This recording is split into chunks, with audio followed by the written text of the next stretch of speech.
Boa noite, meus irmãos, a graça e a paz do nosso Senhor e Salvador, Jesus Cristo. Eu espero que realmente você esteja bem, fique firme. A palavra do Senhor diz que o Senhor é o nosso pastor e que por isso de nada nós teremos falta. Podemos todas as coisas naquele que nos fortalece, meu irmão, minha irmã. Fica firme em nome de Jesus. O choro pode durar uma noite, mas a alegria ela vem pela manhã. Queridos, nós vamos dar início a mais uma série de sermões, cujo nome é Como Viver Acima da Mediocridade. Hoje nós vamos falar sobre confrontando a mediocridade. Essa série de sermões ela é fruto de uma leitura de um livro de Charles Swindoll, um livro que eu estou lendo, cujo o título do livro é Como Viver Acima da Mediocridade. Eu confesso que eu fui despertado para a leitura desse livro a partir do momento em que eu pensei na vida de muitos cristãos, como muitos cristãos lidam com as coisas do Senhor, né? Oferecendo o básico, o mínimo, aquilo que é prático, não o bonito. Muita gente hoje, infelizmente, prefere o preto e o branco, porque eles são mais baratos que o colorido. Espero que você esteja entendendo a minha linguagem. Enfim, hoje a maioria não leva a sério uma vida de compromisso com a excelência para Cristo. Muitos crentes hoje poderiam voar como águia, mas segundo Charles Swindoll, eles preferem viver como perus, né? Eles poderiam voar em alturas sublimes, mas eles preferem escavar à procura de vermes e insetos, como a galinha. Contudo, isso pode mudar, e isso precisa mudar, porque falando de cristãos, né, nós vamos tratar da nossa adoração a Jesus. O que está em jogo é a nossa adoração, o nosso louvor, o nosso serviço, a qualidade do nosso serviço ao Senhor, aquele que foi obediente até a morte de cruz, né, para nos salvar, aquele que de fato fez uma obra maravilhosa, com muita qualidade, um amor escandaloso, tremendo por mim e por você. Mas antes de nós entrarmos então propriamente no sermão, eu queria mais uma vez fazer uma breve oração com você.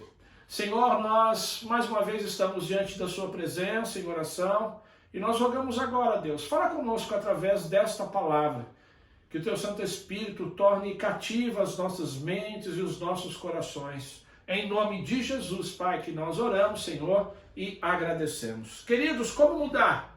Como viver uma vida de excelência, de compromisso? Como viver acima da mediocridade? Como viver acima daquelas pessoas que apenas produzem o básico, o mínimo, que não têm compromisso com a excelência? Primeiro, nós precisamos entender que nós nos tornamos aquilo que nós pensamos. As ações que saem de dentro de nós, meus irmãos, são exatamente os nossos pensamentos que foram entrando ao longo da nossa vida. Aliás, a Bíblia ela ensina isso. Muito antes dos psicólogos ensinarem isso, Salomão, lá em Provérbios capítulo 23, versículo de número 7, ele diz: porque como imagina em sua alma, assim ele é. Como o homem se imagina, assim ele é.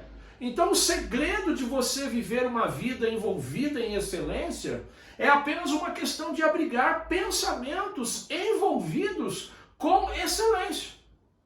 Como a nossa mente ela contém então os segredos desse voo elevado, o inimigo das nossas almas, o diabo, ele transformou a mente humana no ponto central dos seus ataques. Porque quando o diabo ele atinge o nosso modo de pensar, ele é capaz de manter a nossa vida em nível medíocre. Olha o que o apóstolo Paulo diz aos Efésios no capítulo 6, versículos 10 e 11. Finalmente fortaleçam-se no Senhor e no seu forte poder. Vistam toda a armadura de Deus para poderem ficar firmes contra as ciladas do diabo. Essa palavra ciladas no grego, ela é traduzida por metodia, do qual vem a palavra método. Ou seja, o diabo, ele é dono de um método que funciona como que por encanto. E para você compreender esse método, para você vencer esse método, nós devemos nos lembrar que essa batalha, ela trava num reino, ela se trava num reino não visível. Nós não conseguimos ver essa batalha, porque ela se trava na mente. Efésios 6,12 diz que a nossa luta ela não é contra carne nem sangue, e sim contra poderes e autoridades, contra os dominadores desse mundo de trevas, contra as forças espirituais do mal nas regiões celestiais. Então a nossa luta contra a mediocridade, ela está longe de ser tangível. Charles Swindoll diz que a nossa luta ela é mental. Ela não fica no reino daquilo que nós podemos ver e tocar. Ainda bem que nós, os crentes em Cristo Jesus, né, um dia nós nos arrependemos dos nossos pecados, confessamos Jesus como Senhor e Salvador das nossas vidas, então saímos das trevas e estamos na luz. Mas, meu irmão, minha irmã, não pense que o inimigo desiste do território que ele ocupou durante todo o tempo. O inimigo ele não desiste de tentar burlar a sua mente, mexer com a sua mente. A luta pela nossa mente se dá por toda a nossa vida. Olha o que Paulo diz em 2 Coríntios capítulo 10, versículos 3 a 5. Pois embora vivamos como homens, não lutamos segundo os padrões humanos.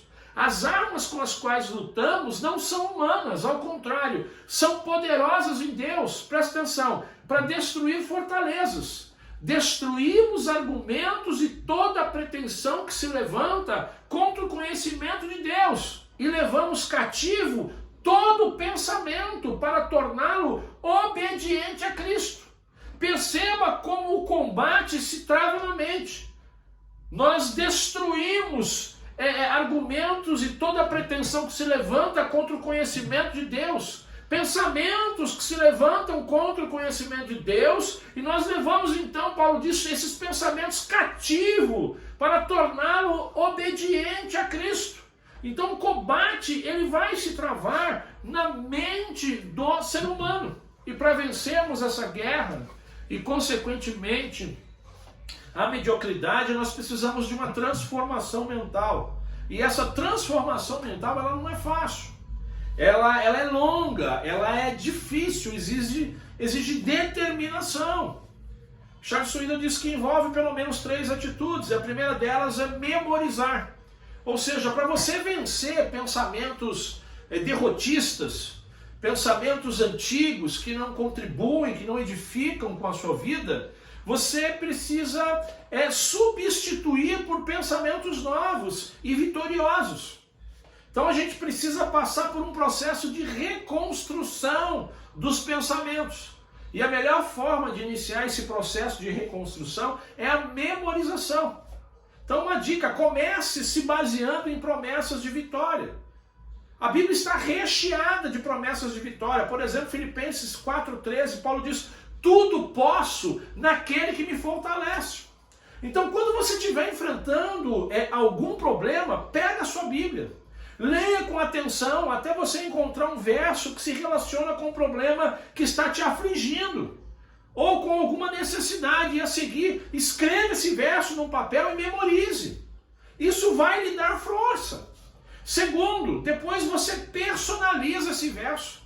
Quando você começar a trocar os pensamentos velhos, negativos, por pensamentos novos, animadores, coloque-se dentro da Bíblia. Use os pronomes eu, me, para mim, sempre que você se deparar com declarações significativas. Por exemplo, o texto de 2 Coríntios 10, de 3 a 5, Paulo diz, pois embora vivamos como homens, você diz, pois embora eu viva como homem. Paulo continua, não lutamos, você diz, eu não luto. Eu não luto segundo os padrões humanos. Paulo continua no verso 4. As armas com as quais lutamos, não, as armas com as quais eu luto não são humanas. Ao contrário, são poderosas em Deus para destruir fortalezas. Verso 5 ele diz, destruímos. Aí quando você está personalizando, você diz, não, eu destruo argumentos e toda a pretensão que se levanta contra o conhecimento de Deus. E Paulo diz, e levamos. Aí você personalizando, você diz, e eu levo cativo todo o pensamento para torná-lo obediente a Cristo. Então personalize o versículo. E por último, analise. Sabe, em vez de você continuar dizendo que você não consegue, que você não tem saída, que você não é capaz, tal, logo que você perceber que você, diante de uma situação, você está reagindo negativamente ou de maneira defensiva, pense, analise aquela situação. Analise a situação da sua escola, analise a situação no seu trabalho, analise a situação na sua igreja, analise as circunstâncias, entendendo que você que foi chamado para ser águia, para fazer voos altos, voos sublimes. Entenda que você e algumas pessoas jamais marcharão no mesmo ritmo. Então, depois de você analisar, faça perguntas duras. Por que eu estou com raiva? Por que eu estou com raiva? Por que essa situação me faz ter medo? Por que eu estou reagindo negativamente? Eu tenho razões para reagir negativamente? Eu tenho razões para pensar defensivamente? Tudo isso trata apenas de maus hábitos que eu formei. Isso tem a ver com as pessoas que estão me acompanhando no dia a dia. Analise e faça perguntas duras. Segundo, para vencermos a mediocridade, você precisa decidir viver sob a autoridade de Deus. Charles Swindoll, nesse livro, ele fez um resumo da Bíblia. Um resumo de toda a Bíblia em 3 linhas. E eu quero compartilhar esse resumo com você. Ele diz assim, a primeira linha do resumo dele: Deus criou os céus e a terra e todas as coisas que neles há, inclusive a humanidade. Gênesis 1 e 2. Só a humanidade se rebela contra a autoridade de Deus. O caso é narrado em Gênesis 3. A última linha: Deus movimenta-se pela história a fim de manter a autoridade sobre toda a criação. Essa verdade está na Bíblia, de Gênesis 4 a Apocalipse 22. Que resumo formidável! E aonde você acha que nós nos encontramos nesse resumo da Bíblia? Deus movimenta-se pela história a fim de manter a autoridade sobre toda a criação. Durante séculos, Deus tem se ocupado com o restabelecimento do seu governo. Durante séculos, Deus está lutando para poder ter autoridade, para poder fazer com que o ser humano viva sob a sua autoridade. O próprio Cristo, lá no Evangelho de Mateus, no capítulo 6, versos 24, 32 a 33, ele diz: ninguém pode servir a 2 senhores, pois odiará um e amará o outro, ou se dedicará a um ou desprezará o outro. Vocês não podem servir a Deus e ao dinheiro. Olha aí, Deus lutando para que a gente possa viver sob a autoridade dele. Verso 32 e 33, pois os pagãos é que correm atrás dessas coisas, mas o Pai Celestial sabe que vocês precisam delas. Busquem, pois, em primeiro lugar o reino de Deus e a sua justiça, e todas essas coisas lhes serão acrescentadas. Olha o ser humano aí, né? Sempre querendo, sempre buscando outras coisas e deixando de lado o reino de Deus. Queridos, eu sei que é impossível alguém se submeter ao governo de Deus sem que antes tenha nascido de novo. Primeiro, de fato, para se submeter ao governo de Deus, para viver debaixo do governo de Deus, você tem um encontro real e verdadeiro com Jesus. Senão, ninguém consegue. Ninguém consegue. Mas, quando Charles Swindoll ele diz que nós precisamos viver sob a autoridade de Deus, ele está falando da autoridade que de direito Deus exerce sobre a minha e sobre a sua vida. Então, quem quer experimentar uma vida de excelência precisa viver sob a autoridade de Deus. E, infelizmente, hoje em dia são poucos os que querem se submeter à autoridade de Deus. O orgulho atrapalha. Felizmente, mesmo tendo encontrado com Cristo, tem muita gente que gosta de mandar, só não gosta de obedecer. Nós queremos só que a nossa vontade prevaleça, mas a vontade de Deus não. Muitas vezes optamos por um modo de viver que não deixa lugar para a submissão de Deus. A gente vive uma vida onde fica difícil a vontade de Deus prevalecer. Então essa coisa do eu, do orgulho, atrapalha as coisas que Deus considera grande, atrapalha as coisas que Deus quer fazer através de nós. Com isso, queridos, com isso, meu irmão, eu não estou sugerindo que você faça um voto de pobreza. Eu não estou dizendo que é para você andar por aí faminto, abandonando as coisas bonitas da vida. Não! Eu apenas estou dizendo que você deve desistir de controlar as coisas. Você deve viver na perspectiva de outro reino. Não do seu reino, do seu eu, mas do reino de Deus. As pessoas que têm compromisso com a excelência são aquelas pessoas que aprenderam a entregar tudo quanto tem ao Senhor e confiar que Deus vai lhe dar tudo aquilo que ela necessita. Mas isso custa caro, isso custa o seu compromisso. E aí então chegamos na terceira lição, para vencermos a mediocridade. Custa caro ser diferente. Custa caro ser diferente, especialmente quando a maioria está satisfeita em misturar-se e permanecer como a maioria.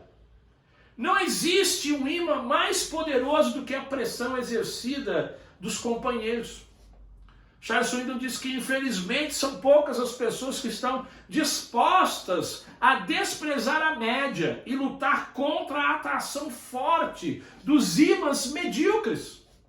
É como diz o velho ditado, é duro você alçar um voo sublime enquanto a gente está rodeado de perus. É duro. Quando só tem peru em volta da gente. Só tem galinha. E aí você quer alçar um voo alto. É complicado. Nós precisamos urgentemente fazer a oração contida no Salmo 90, onde Moisés diz, olha, ensina-nos a contar os nossos dias para que o nosso coração alcance sabedoria.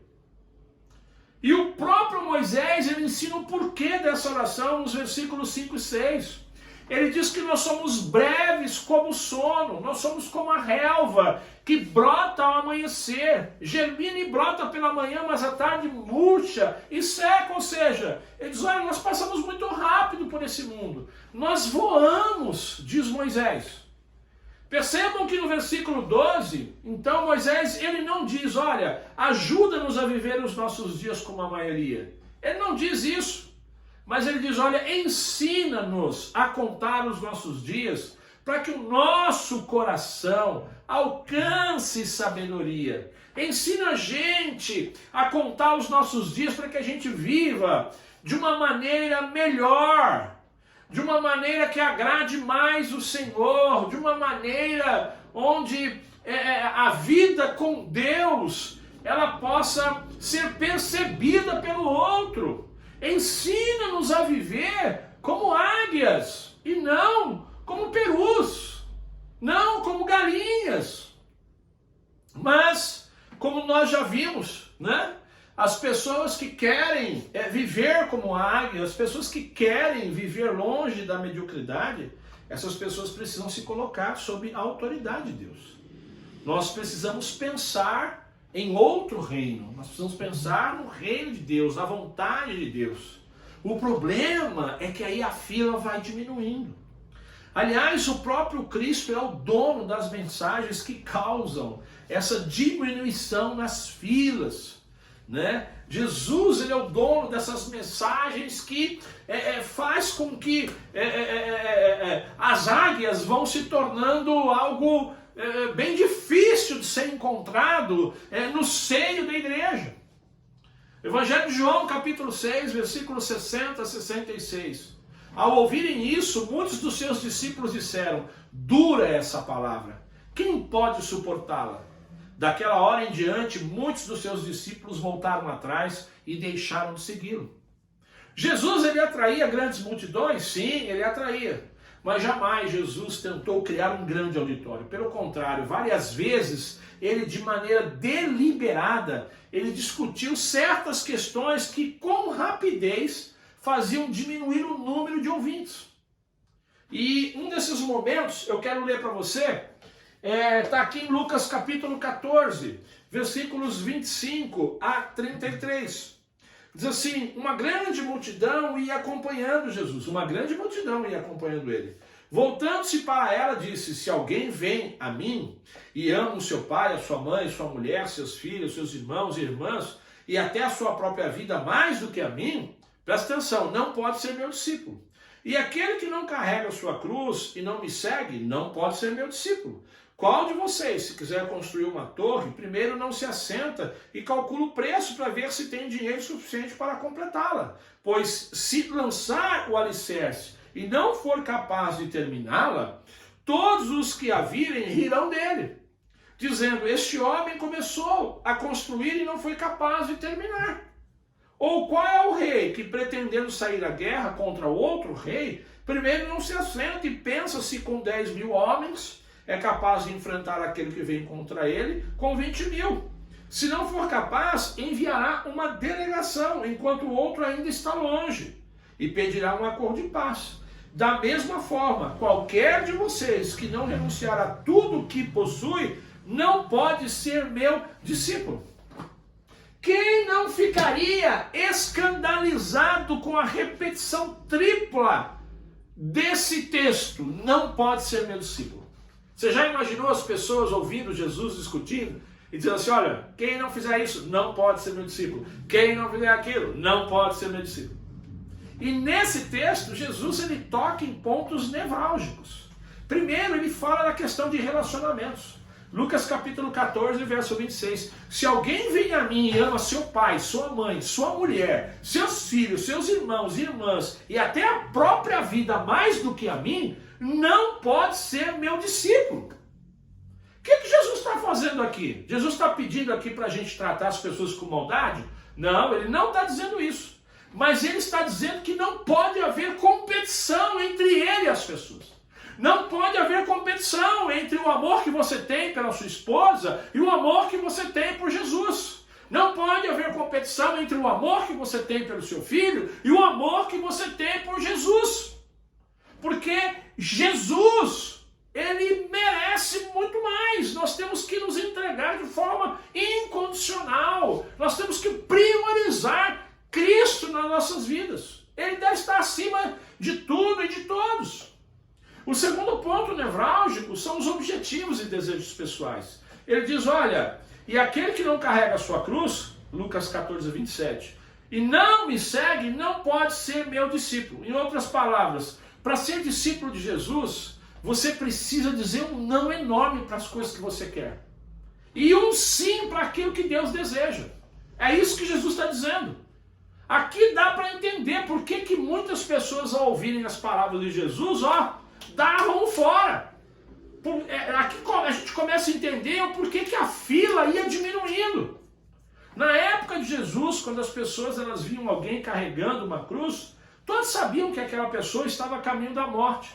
Então aqui Jesus ele utiliza a figura da cruz para nos ensinar que nós devemos morrer para as nossas próprias buscas pessoais e segui-lo integralmente. Autonegação. Para ser discípulo de Jesus, você tem que se autonegar. E a autonegação é uma coisa muito rara em nossos dias. Assim como é raro você ver uma águia no céu. O terceiro ponto nevrálgico desse texto de Lucas 14 fala de possessões pessoais. Lucas 14, 33. Da mesma forma, qualquer de vocês que não renunciar a tudo que possui, não pode ser meu discípulo. Queridos, nós podemos possuir as coisas. Você pode ter uma casa, você pode ter um apartamento, você pode ter uma empresa, você pode ter um carro, você pode ter aquilo que o seu dinheiro conseguir comprar. Mas as coisas não podem te possuir. As coisas não podem te possuir. O nosso maior compromisso não é com o carro, com a casa, com o dinheiro, com o celular, com a empresa. Não, o nosso maior compromisso deve ser com o Senhor. Lembra quando João Batista, lá no início do Evangelho de João, capítulo 3, versículo 30, ele disse, olha, é necessário que ele cresça e eu diminua. A vida do discipulado, a vida do discípulo de Cristo, é assim, Cristo precisa crescer nas nossas vidas. Cristo precisa tomar as nossas vidas. Não é o tempo, não são as coisas que tem que tomar o nosso tempo, o nosso esforço, a nossa dedicação, não. Cristo é que tem que tomar. De Cristo que tem que ser o nosso tempo, um tempo de qualidade, o nosso esforço, a nossa dedicação, a nossa excelência. Essas coisas devem ser dadas para Cristo. Querido, você só vai vencer a mediocridade, você só vai alçar voos na sua vida cristã, na sua vida secular, se você se livrar do excesso de bagagem, daquilo que não está te ajudando a você viver uma vida com excelência. Presta atenção. Por último, para a gente vencer a mediocridade, nós precisamos demonstrar um amor que surpreenda. Marcos capítulo 14, versículo de número 3. Estando Jesus em Betânia, reclinado à mesa na casa de um homem conhecido como Simão, o leproso, aproximou-se dele certa mulher com um frasco de alabastro, contendo um perfume muito caro, feito de nardo puro. Ela quebrou o frasco e derramou o perfume sobre a cabeça de Jesus. O contexto desse texto é a Páscoa. Páscoa era um tempo de celebração, de canções, de fogueiras ao redor da cidade, trombetas soando, bandeiras se agitando, ou seja, havia um espírito festivo. O espírito festivo tomava conta das pessoas, tomava conta da cidade de Jerusalém. Apesar disso, apesar de todo esse espírito festivo, nós sabemos que algumas autoridades religiosas, naquele momento, já planejavam a morte de Jesus. Mas eu não quero pensar nesses planos de morte para Jesus. Eu quero pensar, em primeiro lugar, agora, nesse momento, nesse jantar, né, onde as pessoas estão reunidas e tal. Eu fico imaginando esse jantar. Esse jantar na casa de Lázaro. A comida devia estar muito bacana, a comida devia estar ótima, as conversas também deviam ser bem bacanas, bem legais. Eu fico imaginando algumas pessoas, alguns discípulos de Jesus tal, chegando para Lázaro e perguntando para ele: "Ei, como é que foi? Pô, você ficou lá morto 4 dias, tal, como é que foi? Como é que você ouviu a voz do mestre e tal? E quando você saiu lá da cova, tal, da tumba, como é que, conta pra gente a sua experiência."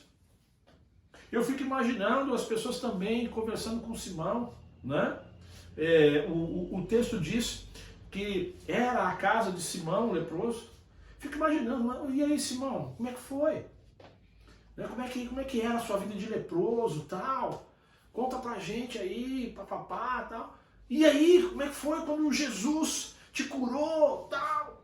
Fico imaginando essas conversas ali ao redor daquela mesa bem bacana, com comida deliciosa. E aí então eles estão nessa conversa, tal, e de repente surge uma mulher, Maria, irmã de Lázaro. E essa mulher, irmãos, ela se distingue como uma mulher que ela não tinha medo da opinião alheia. E ela fez um compromisso com a excelência. Eu quero aqui destacar algo para você. Naquela época as coisas eram completamente diferentes de hoje. Naquela época uma mulher judia jamais se reclinava à mesa cheia de homens. E jamais ela soltaria os cabelos em público. Uma mulher naquela época, ela preparava a refeição, ela servia a refeição e em seguida ela se refugiava para algum cômodo da casa. Só os homens ficavam ao redor da mesa conversando. Mas Marcos capítulo 14, versículo 3, mostra Maria, né, em nome da excelência, ela quebra todos os paradigmas. O que ela faz? Ela quebra um vaso de alabastro que continha um perfume caríssimo. E ela derrama esse perfume sobre a cabeça de Jesus. Queridos, o perfume que ela derramou sobre a cabeça de Jesus equivalia a alimentar centenas de famílias com uma refeição completa. Aquele perfume representava mais que um ano inteiro de salário de um trabalhador. Nós estamos falando de algo de primeiríssima qualidade. Você conhece algo de primeiríssima qualidade? Algo de muito valor? De um valor inestimável? É disso que nós estamos falando. A fragrância daquele perfume, aquele perfume é um perfume tão poderoso que ele impregnou Jesus. Ele impregnou Jesus por onde quer que Jesus andasse a partir daquele momento, nas próximas 48 horas, aquele perfume ia acompanhar Jesus. Aquele perfume acompanhou Jesus na Páscoa, no Getsemane, na casa do sumo sacerdote, no pátio de Herodes, no pretório de Pilatos, nas mãos rudes daqueles homens que lançaram sorte sobre as suas roupas, e até mesmo aos pés da cruz. Aos pés da cruz Jesus estava cheiroso, ele estava impregnado pelaquele perfume. Querido, não se esqueça, Maria derramou tudo.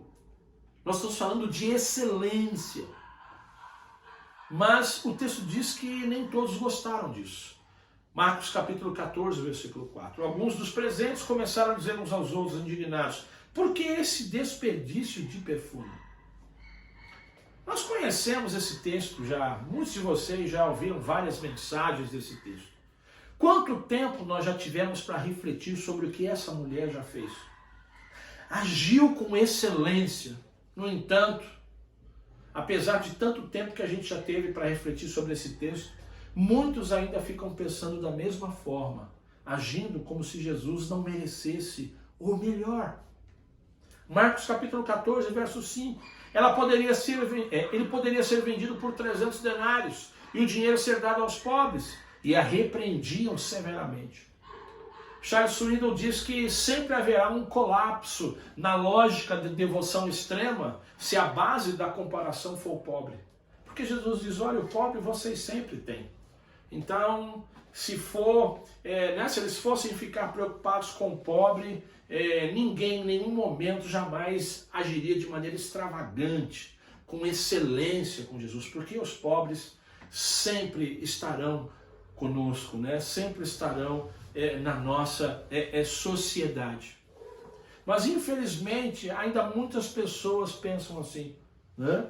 Para que devolver essa quantia toda para a igreja? Isso é muito. Com essa quantia eu posso fazer isso, eu posso fazer aquilo, né? Eu posso comprar aquilo outro. Para que gastar todo esse dinheiro na reforma da igreja? A igreja não precisa de tanta sofisticação, a igreja não precisa de coisas finas, né, valiosas, a igreja não precisa. Se nós podemos fazer de uma forma mais barata, para que gastar dinheiro na obra desse jeito? Isso é um desperdício. Para que comprar esse equipamento se a gente pode comprar um equipamento com um preço menor e que também nos atenda? As argumentações, elas vão sempre prosseguir, né?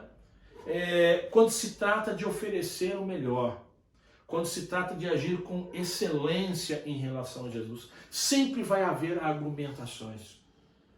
Então, você que de repente não conhece a continuação do texto, ou não se lembra, continua lendo Marcos capítulo 14 e perceba que Jesus ele não só defendeu a ação de Maria, como também ele repreendeu aqueles que estavam pensando no básico, no comum e não na excelência, na extravagância para com Jesus. Infelizmente, muitos daqueles que, né, se dizem discípulos de Jesus já perderam o foco. Já perderam o foco da extravagância, da excelência. Foi como naquele jantar, os discípulos ali estavam reunidos pensando apenas na festa, na refeição, tal, mas Maria não. Maria ela não perdeu o foco. Maria não estava apenas apaixonada pela celebração da Páscoa, mas ela não havia se esquecido que os dias do seu Senhor estavam contados. Por isso ela decide então ungir Jesus com aquele perfume caríssimo. Infelizmente muitos hoje não querem ser diferentes como Maria foi, né? Não querem agir com excelência como Maria agiu. Fazem o mínimo, não querem dar o seu melhor, né? Mas concordam em dar menos que o melhor. Infelizmente, hoje em dia, quando as coisas é para Jesus, a qualidade é negociada. Vamos negociar a qualidade, vamos negociar o valor, vamos negociar essa abundância, porque isso é para Jesus. Pergunta, qual tem sido o seu foco? Aonde é que anda a sua paixão? Qual foi a última vez que você quebrou um vaso para Jesus? Eu quero concluir. E eu falo primeiro com você que ainda não fez a sua opção por Jesus. Para viver uma vida acima da mediocridade, para ter uma vida nova, uma vida transformada, uma vida que quer levar um compromisso sério com Cristo, sabe? Você precisa entender uma coisa. Você precisa crer no que eu vou te falar agora. Cristo, ele está te convidando. Cristo está te convidando nessa noite a quebrar o seu vaso, a entregar a sua vida de modo extravagante, completamente para Cristo, como um vaso vivo, um vaso quebrado diante das pessoas. Faça isso agora. Entregue a sua vida para Jesus. Você que quer mudar de vida, você que quer viver uma vida com excelência, faça isso agora e descubra o que significa viver uma vida de voos altos, uma vida de excelência para o Senhor. Você, meu irmão, minha irmã que está me ouvindo e que deseja vencer a mediocridade na sua vida, pense claramente a respeito. Confronte seus pensamentos, procure entender por que você está agindo dessa forma tão pequena. Por que você tem medo? Por que você age igual à maioria quando se trata das coisas do Senhor ou até mesmo de outras coisas? Lembre-se, toda batalha começa na mente.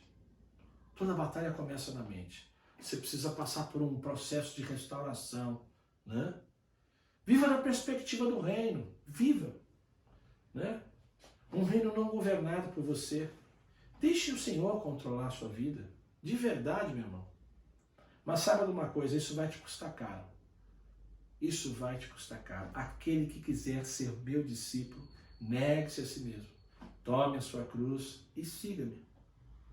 E periodicamente, sempre, desenvolva ações, expressões de amor extravagante para Jesus.